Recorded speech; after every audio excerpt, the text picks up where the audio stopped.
वीरेंद्र सिंह जी दुर्गापुर से। ये राधे राधे महाराज जी, आपके चरणों में कोटि कोटि प्रणाम। महाराज जी, यह हम आपके द्वारा बताए गए मार्ग पर चलकर नाम जप का प्रयास करता है। महाराज जी, आपने सठ विकार काम क्रोध लोभ मोह मद मत्सर के नाश का उपाय नाम जप बताया है। पूज्य महाराज जी, कृपा करके बताएं कि नाम जप के द्वारा इन विकारों के नाश का कोई निश्चित क्रम है अथवा नाम जप इन सभी का एक साथ नाश करता है? नहीं, क्रम धीरे धीरे धीरे धीरे।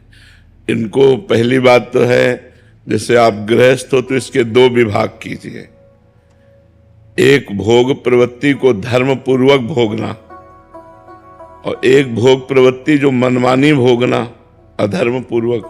तो अधर्म पूर्वक का तो त्याग कीजिए। जैसे गृहस्थ हैं तो अपनी पत्नी से समयानुकूल धर्म के अनुसार सहवास करना वो पाप नहीं है, लेकिन वो अगर दूसरे की पत्नी के प्रति हम दोष दृष्टि भी करते हैं तो वो पाप है। पहले हम धर्मानुकूल आचरण करें। जब हमारे धर्मानुकूल आचरण होंगे और नाम जप होगा तो धर्मानुकूल विषय भोग से विषयों से घृणा होने लगती है, और अधर्माचरण से भोगे हुए विषय में आसक्ति पैदा होने लगती है। ये स्वाभाविक है। तो जब हम नाम जप करते हैं तो पहले जैसे 100% काम आया। अगर धर्मानुकूल है तो हम उसे भगवान का स्मरण करते हुए भोग लेते हैं, तो वो आपको बांधेगा नहीं। अगर भगवत स्मृति चल रही है और भगवान को प्रणाम करके हम किसी भी भोग को, चाहे रसेंद्री का चाहे जनेंद्री का, किसी भी इंद्री का भोग संयोग कराते हैं तो वो हमें बांधेगा नहीं। और जब हम अधर्माचरण का त्याग करने की सोचते हैं तो हमारे अंदर जलन पैदा होती है। उस जलन को जब हम सह जाते हैं, यमहीन व्यथ्यन्ते पुरुषम पुरुषर्षभ सम दुखा सुखाधीरम स्वमृतत्वाय कल्पते। जो अधर्माचरण के लिए प्रेरित किए हुए मन से भोगों को नहीं भोगता, उसका मन उसको जलाता है। उस जलन को जो सह जाता है, सुख दुख को समान भाव समझने वाला परम पद का अधिकारी होता है। तो एक बार सह गए, अब वो आएगा 99%, फिर 98%। वो धीरे धीरे लॉन्ग समय तक जब हम साधना करेंगे तो वो स्फुरित होने लगा और नष्ट हो गया। फिर स्फुरण भी नष्ट हो गया और वो मुक्त हो गया। ये ऐसा नहीं कि 4 दिन भजन करो तो काम आदि दोष नष्ट हो जाएंगे। ये भगवान शंकर की समाधि को भंग कर दिया काम ने। हम लोग तो जीव हैं, शिव समाधि को भंग कर दिया तो फिर हमारी तुम्हारी तो कितनी बड़ी समाधि और क्या भजन है। तो हमें चाहिए भगवान का आश्रय लेकर के, उनकी कृपा का भरोसा करके खूब नाम जप करना चाहिए। उससे हमारे अंदर धीरे धीरे जैसे जैसे पवित्रता आएगी वैसे वैसे भोग शांत होते चले जाएंगे। तो जैसे तूफान, फिर वो हवा, फिर धीरे धीरे मंद गति, फिर धीरे धीरे शांत, धीरे धीरे शांत। खूब नाम जप करे, पवित्र आचरण करे तो धीरे धीरे क्रम से शांत होंगे। एकदम शांत होने वाले नहीं है, क्योंकि वो भी भगवान की शक्ति से संपन्न है। यदि नाम में भगवान की शक्ति है तो काम में भी भगवान की शक्ति है। वही पूरे त्रिभुवन को चला रहा है। काम ही के द्वारा तो सब सृष्टि प्रकट हो रही है। तो हमें नाम जप के द्वारा धीरे धीरे ये शांत होंगे। पहले तरंग होते हैं, अगर संयोग बन जाए तो समुद्र। जैसे चिंगारी उठी और फूस मिल जाए तो ज्वाला, तो फूस ना मिलने पावे तो चिंगारी को दबा देने में ज्यादा समय नहीं लगेगा। ज्वाला बन गई तो उसे बुताने में ज्यादा समय लगेगा। तो हम ये ध्यान रखें कि हमारे मन में जो काम आदि की चिंगारी, क्रोध आदि की उठे, हम वहीं दबा दें, उसको ज्वाला ना बनने दें, उसको बड़ा रूप ना लेने दें, संकल्प रूप ना लेने दें। और नाम जप करते हैं तो धीरे धीरे लॉन्ग समय में, दीर्घ काल में वो शांत हो जाएंगे। बहुत जन्मों का अभ्यास, भोगाभ्यास है। बहुत जन्मों के हमारे संस्कार हैं दुर्वासना के, वो धीरे धीरे नष्ट होंगे, तुरंत नहीं। हार्दिक शर्मा जी। गुरुदेव। शेरवंश महाराज जी। महाराज जी, आपके श्रीमुख से सुना है कि भगवत प्राप्ति दुर्लभ नहीं, दुर्लभ है भगवत प्राप्त महापुरुषों का मिलना। तो गुरुदेव, हमें आप गुरुजन मिल गए तो समझें कि श्री जी ने पास किया है? नहीं, आगे एक और शब्द लिखा हुआ है, मात संगस्त दुर्लभ हो लेकिन अगम्यो। केवल महापुरुषों के मिल जाने से बात नहीं बनेगी, महापुरुषों की आज्ञा पर चलने से बात बनेगी। अगर उनकी आज्ञा के अनुसार चल गए तब लिखा है अमोघश्च। महत संगस्त दुर्लभो अगम्यो अमोघश्च। अगर महापुरुष मिल गए तो उनका आज्ञा का पालन करना बड़ा कठिन है, और आज्ञा का पालन कर ले गए तो निश्चित भगवत प्राप्ति हो जाएगी, इसमें कोई संशय नहीं है। महत कृपा से कुछ भी दुर्लभ नहीं, महापुरुषों की कृपा से सब सुलभ हो जाता है। विजय कुमार जी। राधे राधे महाराज जी, आपके चरणों में कोटि कोटि प्रणाम। महाराज जी, जब भी कोई समस्या आती है तो हमें पता है कि गुरुदेव भगवान सब जानते हैं, देख लेंगे, निश्चित रहना है, पर फिर भी बार बार चिंतन उसी समस्या का हो जाता है, ऐसे में क्या किया जाए? बार बार भगवान के ही आश्रित रहो। जैसे जैसे चिंतन मने दूसरा कोई आश्रय मत लेना, अंदर से आश्रय मत बदल देना कि हम किसी व्यक्ति को अपनी बात बताकर उसका सहयोग ले, तब तो भक्ति से विमुख हो जाओगे, फिर फंस जाओगे प्रपंच में। मान लो हमें विश्वास नहीं हो पा रहा कि हमारी समस्या का समाधान भगवान पता नहीं करेंगे कि नहीं करेंगे, तो हमें बार बार भगवान से ही कहना, देखो प्रभु आप सर्वज्ञ हो, देखो प्रभु आप सर्वशक्तिशाली हो, प्रभु या तो मुझे इस समस्या को सहने की सामर्थ्य दे दो या इस समस्या को हटा दो, ना तो मेरी सामर्थ्य नहीं कि मैं सह पाऊं, प्रभु कृपा करो। पक्का विश्वास करो, यदि हृदय से भगवान से कहोगे तो हरि स्मृति सर्व विपद विमोक्षणम, भगवान की स्मृति निश्चित विपत्ति से बचा लेगी, निश्चित संकट वो नष्ट हो जाएगा। भगवान बड़े कृपालु हैं, बहुत दयामय है, पर भक्ति के द्वारा ही वो बात सुनते हैं। अगर भाव नहीं है फिर वो बात नहीं सुनते कि स्वार्थ पड़ा तो भगवान को, ऐसे तो भोगों में रत हो, फिर वो बात नहीं पहुंचेगी भगवान तक। जब भक्ति संपन्न हृदय है और भावपूर्वक, भाव पूरी टेर ही करती मुझे लाचार है।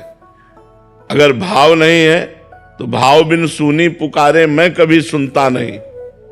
अगर भाव नहीं तो भगवान कहते मैं नहीं सुनता, और भाव पूरी टेर ही करती मुझे लाचार है।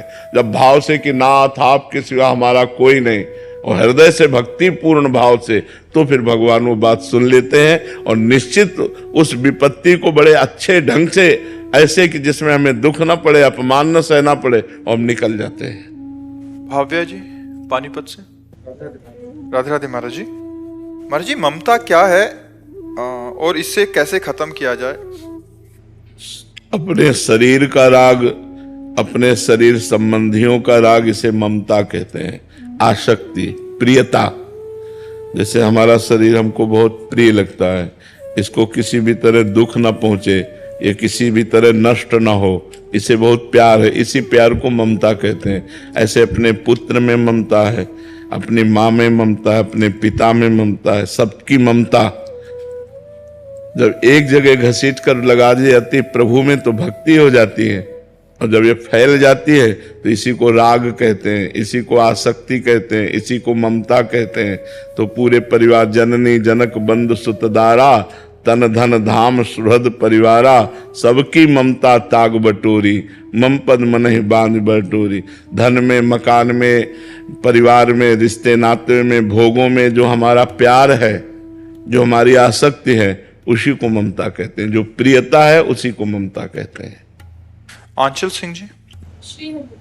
श्री हरिवंश महाराज जी। महाराज जी, पिछले काफी सालों से दर्शन करने के लिए आ रहे हैं।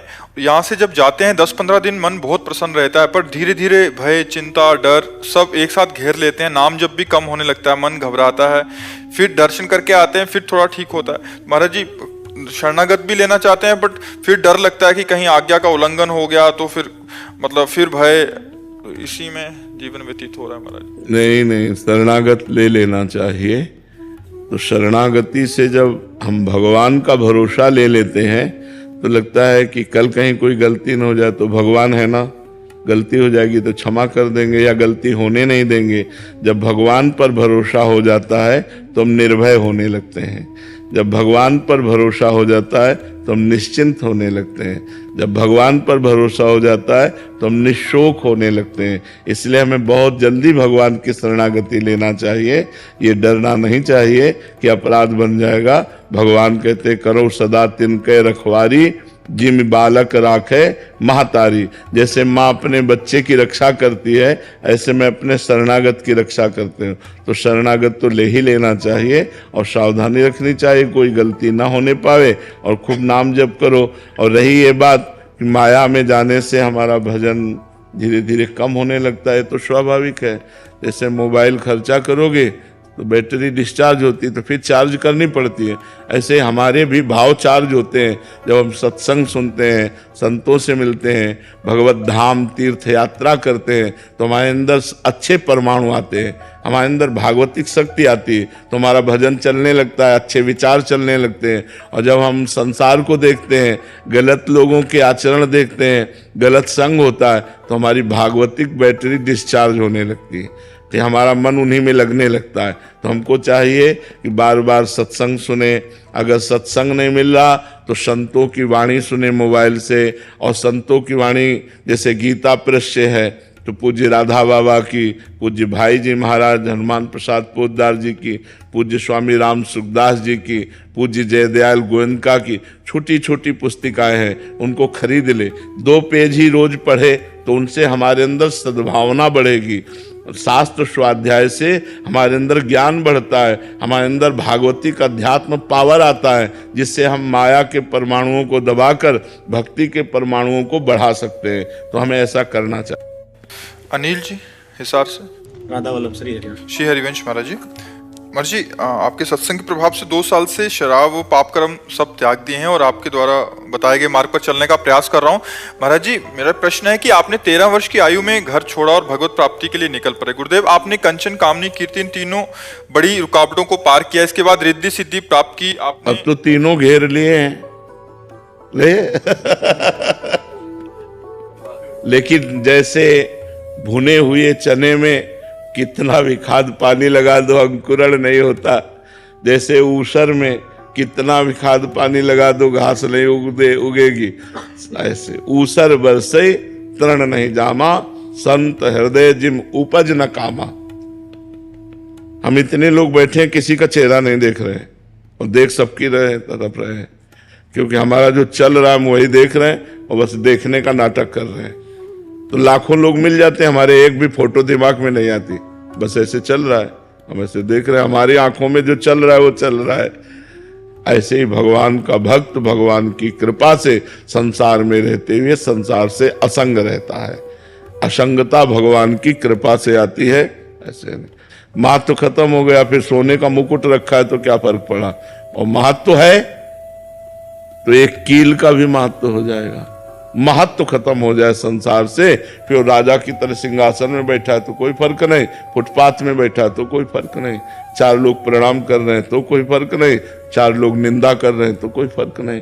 वो स्थिति आ जाने पर है, स्थिति ना आए तो फिर फर्क पड़ जाएगा। वही स्थिति भजन से प्राप्त होती है। महाराज जी, आपने स्वयं के अंदर जब रिद्धि सिद्धियों का अनुभव किया तो आपने इन पर विजय कैसे प्राप्त की? गुरु कृपा से। तो जब यहाँ वृंदावन आए थे तब तक तो बिल्कुल धुआं मचा हुआ था। त्राटक क्रिया ऐसी सिद्ध थी कि बस ऐसे तुम्हारी तरफ देख रहे हो, हम जो बुलवाना चाह रहे हैं वही बोलोगे, इसके अलावा बोलोगे नहीं।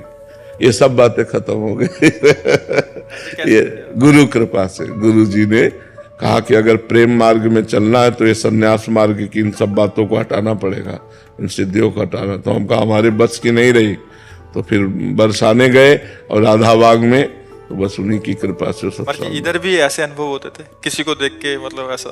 आपकी पहले हाँ, जब वृंदावन आए थे तो वैसा ऐसा होता। अब ये है कि जैसे हम आपको देख रहे हैं तो अब हम अपने प्रभु देख रहे हैं, हम व्यक्ति नहीं देख रहे। हमारे पास कोई व्यक्ति आया हम ऐसा नहीं देखते, मेरे प्रभु इस रूप में आए तो प्रभु तो सद्गुण संपन्न, किसी के कोई दोष नजर नहीं आते, क्योंकि दोष नजर व्यक्ति देखने पर आते हैं, प्रभु देखने पर थोड़ी नजर आते हैं। उमा जय राम चरण रत विगत काम मद को हो, निज प्रभु में देखें जगत। अपना ही प्यारा सब रूपों में विराजमान है, तो न दोष दर्शन, न आसक्ति, न किसी भी तरह की कोई चाहत। कोई भगवान की कृपा से ऐसी कोई चाहत नहीं है कि जो हमारी बकाया हो, कि हमें अमुक चीज मिल जाए, अमुक पद मिल जाए, अमुक कुछ, मतलब कोई चाहत नहीं। जो मिल गया सो उचित भोजन पा लिया, डायलिसिस हो रहा है, दवाइयाँ चल रही, जो सेवा बन रही उससे, बस ऐसे कि यंत्रवत कार्य हो रहा है, मैं कर नहीं रहा हूँ, ये यंत्रवत हो रहा है। गुरु जी, भगवत प्राप्ति के बाद ये सिद्धियां बनी रहती हैं? भगवत प्राप्ति में ही तो स्थितियां जागृत होती है। ये जो स्थिति समानता की है भगवत प्राप्ति में ही जागृत होती है, भगवत प्राप्ति के पहले नहीं। अब तो जूता मारो तो भी भगवान तुम्हारा मंगल करें, भगवान तुम्हें स्वस्थ रखे, तुम्हारा अहित न हो, ऐसी भावना गुरु कृपा से जागृत हो रही कि सबका मंगल हो, सबका। जो हमारा बुरा करे तो वो बेचारा क्या करे, उसकी बुद्धि ऐसी माया ने बना दी है। भगवान उसकी बुद्धि शुद्ध करें, उसको मंगल प्रदान करें, उसको स्वास्थ्यता अच्छी रखें, जिससे उसका कभी दुख न पहुंचे, ऐसी भावना है। सुरेंद्र शर्मा जी, राधा राधे राधे महाराज जी। महाराज जी, साक्षी भाव में कैसे रहें? पहले नाम जप करो खूब, पवित्र भोजन पाओ, धीरे धीरे नाम जप के प्रभाव से जब ये ज्ञान उदय होगा कि मैं स्थूल शरीर नहीं हूं, मैं सूक्ष्म शरीर नहीं हूं, मैं कारण शरीर नहीं हूं, मैं आत्म स्वरूप हूं, तब साक्षी भाव जागृत हो जाएगा। अभी तो आसक्त भाव है, साक्षी भाव थोड़ी है। अभी तो देहासक्त भाव है, देहाभिमानी जीव बना हुआ है। पहले देह भाव रहित हो, तब साक्षी भाव जागृत हो। जो भी क्रियाएं हो रही, खान पान, देखना, सुनना, बोलना, सोचना, स्मरण, इन सबका मैं साक्षी हूं, मैं करता नहीं हूं। ये हो रहा यंत्रारूढ़ानि मम मायया, लेकिन मैं इनका साक्षी हूं। साक्षी भाव आ गया तो मुक्त हो गया। बहुत बड़ी बात है साक्षी भाव आना। साक्षी भाव आया तो जीवन मुक्त हो जाता है।